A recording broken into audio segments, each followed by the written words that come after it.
નમસ્કાર મિત્રો, વિડીયોમાં તમારું સ્વાગત છે। જી હા મિત્રો, અત્યારે હાલના મોટા અને મહત્વના સમાચાર સામે આવી રહ્યા છે। તો મિત્રો, સમાચારમાં વાત કરીએ તો રાજકોટ શહેરના રૈયાધાર વિસ્તારમાં હૃદય કંપાવી દે તેવી એક દુર્ઘટના સામે આવી છે।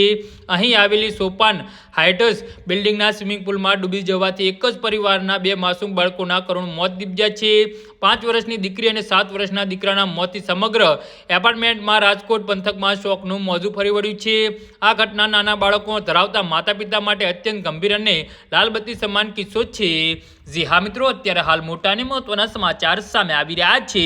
બાળકો ઘરે રમી રહ્યા હતા ત્યારે અચાનક ઘરનો દરવાજો ખોલીને એપાર્ટમેન્ટના સ્વિમિંગ પુલ પાસે પહોંચી ગયા હતા। પરિવારજનોને જાણ પણ નહોતી કે બાળકો સ્વિમિંગ પુલ તરફ ગયા છે। રમતા રમતા બંને બાળકો પુલના ઊંડા પાણીમાં ગરકાવ થઈ ગયા હતા। લાંબા સમય સુધી બાળકો ન દેખાતા શોધખોળ શરૂ કરવામાં આવી હતી, જેમાં બંને પુલમાંથી અચેત અવસ્થામાં મળી આવ્યા હતા। તાત્કાલિક તેમને સારવાર અર્થે રાજકોટ સિવિલ હોસ્પિટલ ખસેડવામાં આવ્યા હતા, પરંતુ ફરજ પરના તબીબોએ તેમને મૃત જાહેર કર્યા હતા। આ ઘટનાના પગલે રાજકોટ સિવિલ હોસ્પિટલ ખાતે લોકોના ટોળેટોળા ઉમટી પડ્યા હતા અને પરિવારના આતંકથી વાતાવરણ ગમગમી બની ગયું હતું। સ્થાનિક પોલીસે અકસ્માતનો મોતનો ગુનો નોંધી વધુ તપાસ હાથ ધરી છે। સ્વિમિંગ પુલની સુરક્ષા અને ત્યાં કોઈ સુરક્ષાકર્મી હાજર હતો કે તે દિશામાં પણ તપાસ કરવામાં આવી રહી છે।